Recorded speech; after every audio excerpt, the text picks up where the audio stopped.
Hi guys, Mark here for Keto Kitchen Collection, and today's question is, how can I tell if I'm in ketosis without using testing kits? So for those of you who aren't familiar, the testing kits you can pick up from the grocery store or pharmacy, the ones where you pee on a stick or you pee in a cup and put the stick in the cup and it gives you your reading, or you can take a pinprick of blood, put that on the little tab and stick it in a machine and it'll test the ketone levels in your blood as opposed to the ketone levels in your urine. The ones in the blood are a bit more accurate but much more expensive.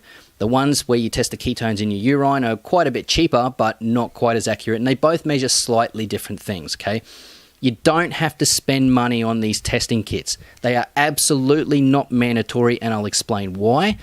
It'll become very evident, and it'll especially become very clear to you when you get into ketosis for the first time. So, with that being said, when you're getting into ketosis, you've restricted carbohydrates, you're eating your keto-approved food and meals, you're going through keto flu, okay? That's those 3, 4, 5 days where you're transitioning into ketosis. And this is important, okay? You might feel lethargy and tiredness.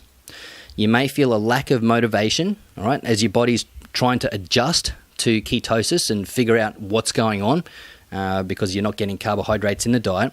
So lethargy and tiredness, lack of motivation. You may have a depressed mood. That's something that I get fairly significantly when I'm transitioning into ketosis. You may get headaches because your body wants to drop water when you're not having carbohydrates. It'll want to dehydrate, and then you'll lose with the water the electrolytes, so you really need to supplement with electrolytes as well.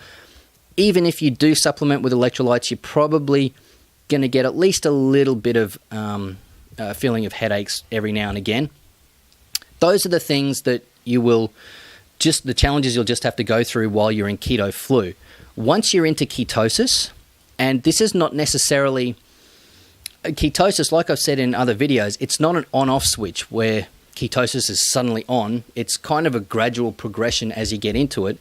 And eventually when you're in ketosis, nutritional ketosis sufficiently enough, you'll start to feel quite a bit different. And when the realization hits you, well, I'll explain the feelings that you'll get. When the realization hits you that, hey, I actually feel a lot better, that's almost like you feel like it's a ketosis switch for for want of better terminology. But here's what you might experience after the keto flu when you finally got into ketosis, okay? And with all these things, remember, everyone's different, everyone's individual. You may experience one of these things, whether you're in keto flu or in ketosis. You may experience all of them, or you may only get a few of them at different times, okay? But when you're in ketosis, you've passed keto flu, you'll most likely have energy all day long. You'll have no midday slump. So if you've ever had a very carb-heavy meal for lunch and then an hour later you just feel like having a nana nap and going to sleep and falling asleep at your desk, I've done that before, okay? You typically don't get that when you're in ketosis. You'll have a much stronger sense of motivation. You'll have a much better sense of well-being. You won't get any carb cravings, or at least they'll be massively reduced. So your brain's not running on carbohydrates anymore when you're in ketosis, so it's not screaming out for you to have chocolate and ice cream and cakes and cookies and all those things that you normally would want to use to cheat on a diet. You don't have cravings for those, okay? That will go away. You probably get them real strong when you're going through keto flu, but they go away almost, for me, entirely when I'm in ketosis. You'll have a lack of hunger. So for whatever reason, I don't believe it's actually fully understood scientifically yet, but at least in my research I've done. If you know, then please post in the comments below. I'd love to hear from you. But ketosis dents hunger significantly. So you'll probably be very hungry when you're going through keto flu, getting into ketosis. But when you're in ketosis, you won't have that same level of hunger. And people seem to report that almost right across the board, really. It's very, very common. And I found personally that I actually had to force feed myself when I started doing the keto diet because I just wasn't getting in enough food. You may also get a mild sense of euphoria from one of the 3 ketones that your body makes when you're in ketosis, which is called beta-hydroxybutyrate. I'm not sure if I pronounced that exactly correctly, but it's often shortened down to BHB.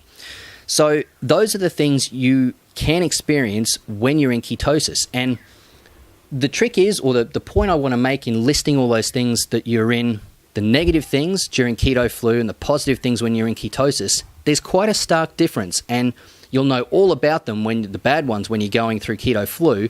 But then when you finally hit ketosis, and you feel all those positive benefits that you're getting from ketosis, that's the confirmation you need. You will know you're in ketosis because you feel so much better, okay? And that's consistent for pretty much everybody who's ever done the keto diet and got through keto flu into ketosis. So again, everyone's a little bit different.